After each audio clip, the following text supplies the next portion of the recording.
Domingo, 17 de novembro. O Fantástico começa com imagens exclusivas do atentado à bomba que parou Brasília. Um novo ângulo mostra o risco que pessoas inocentes correram na noite da última quarta-feira. Essa imagem inédita de uma câmera de alta definição do Supremo Tribunal Federal mostra como a segunda bomba jogada por Francisco Wanderley Luiz quase atingiu quem estava saindo do prédio depois do fim da sessão, e a correria de servidores e seguranças. O sistema de monitoramento e segurança do Supremo, instalado depois do 8 de janeiro, tem mais de 400 câmeras, capazes de identificar imediatamente qualquer ameaça. Alarme recebido.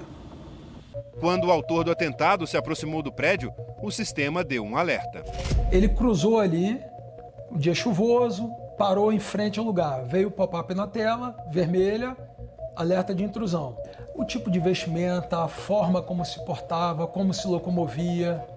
E naquele horário ali em frente, se agachando, voltando.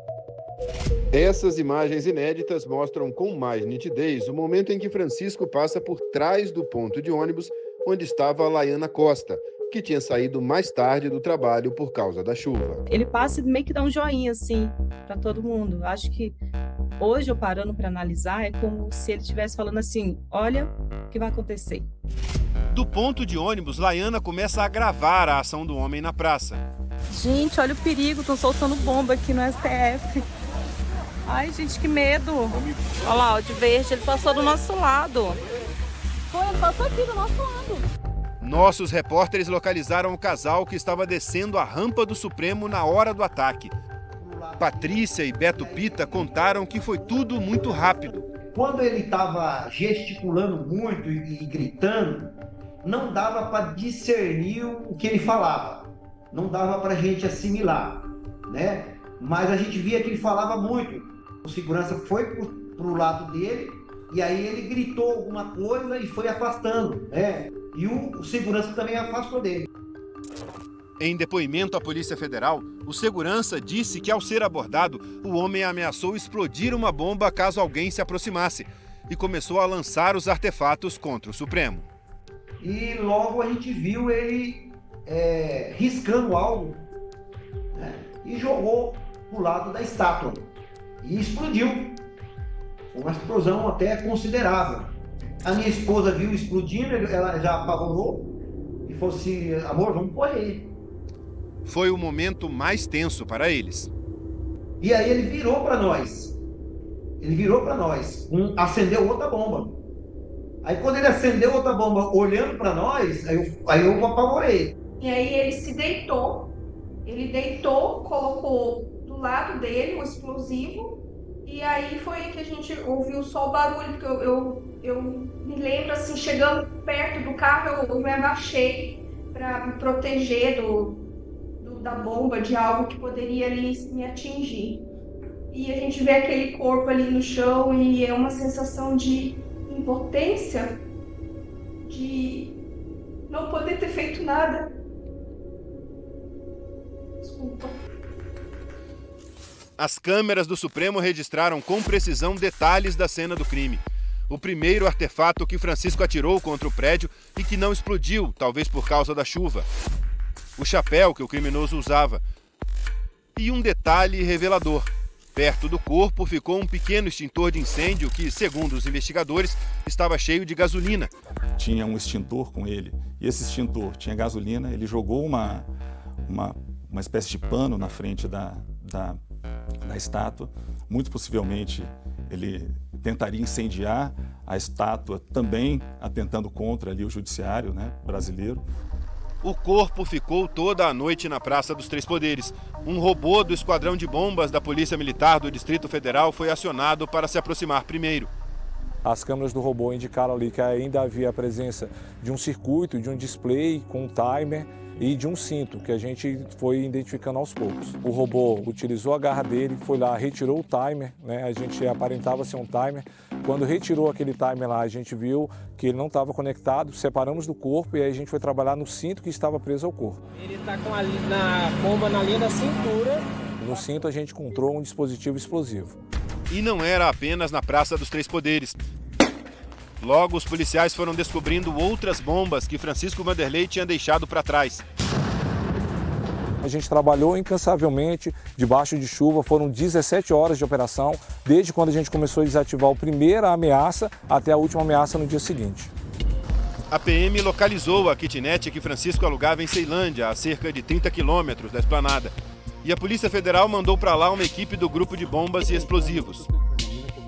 Essas imagens exclusivas de dentro da kitnet mostram tudo bem arrumado, mas alguns pequenos detalhes despertaram um forte alerta nos investigadores.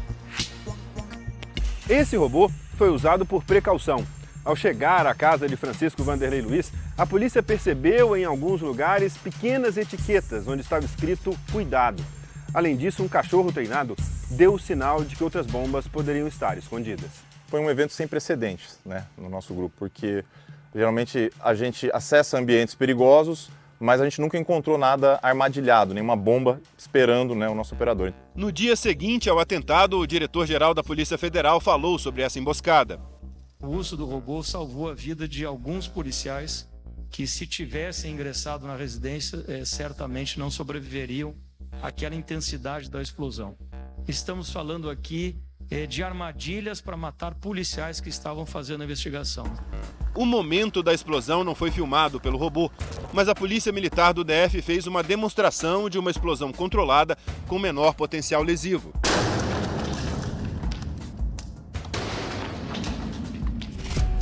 Depois da explosão, o robô da PF ficou um pouco afetado, mas resistiu. Ontem o vimos funcionando bem nessa demonstração. O equipamento, operado pelo mesmo policial, Vinícius Salles, conseguiu pegar um artefato falso e colocá-lo em posição para ser neutralizado. Essa é a kitnet que Francisco Vanderlei Luiz alugou aqui em Ceilândia. Os móveis e as coisas dele já foram retiradas, mas ainda é possível ver as marcas das explosões e sentir o cheiro de pólvora.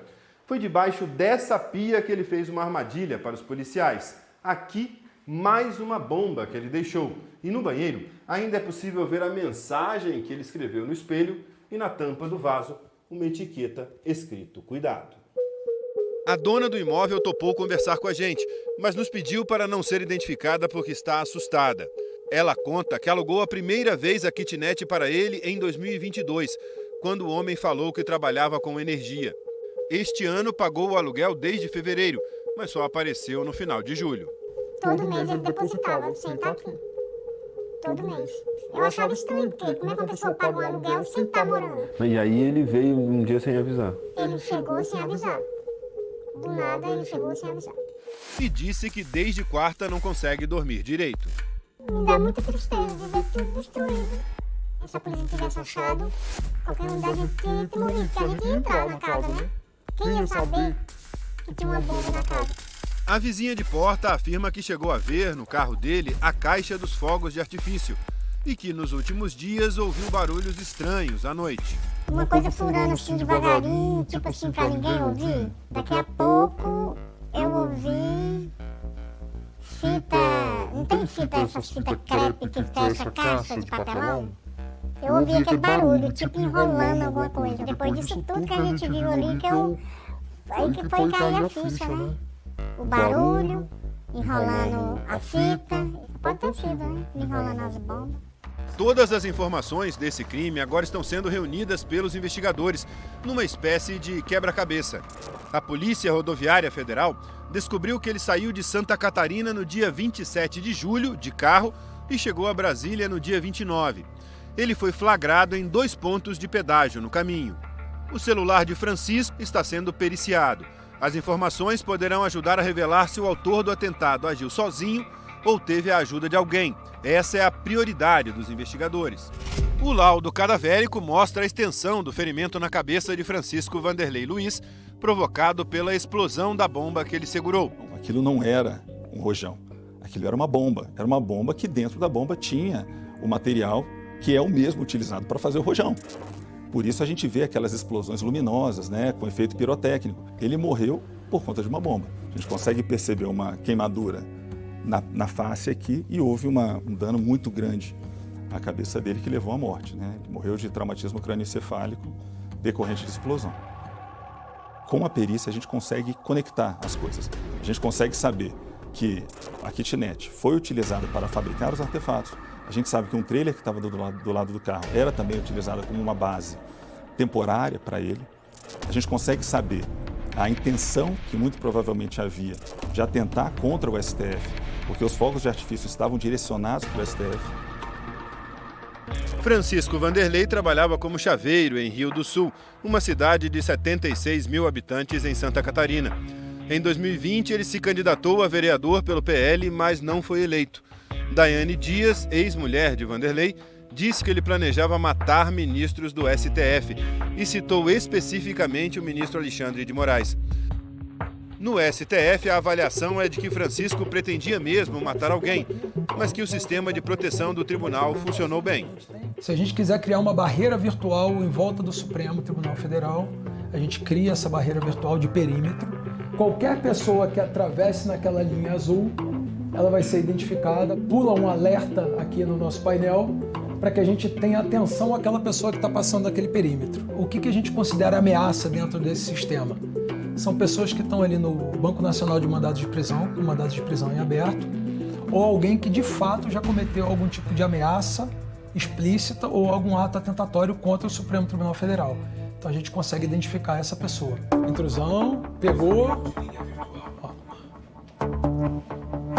e aí está buscando quem são essas pessoas automaticamente. Alarme recebido.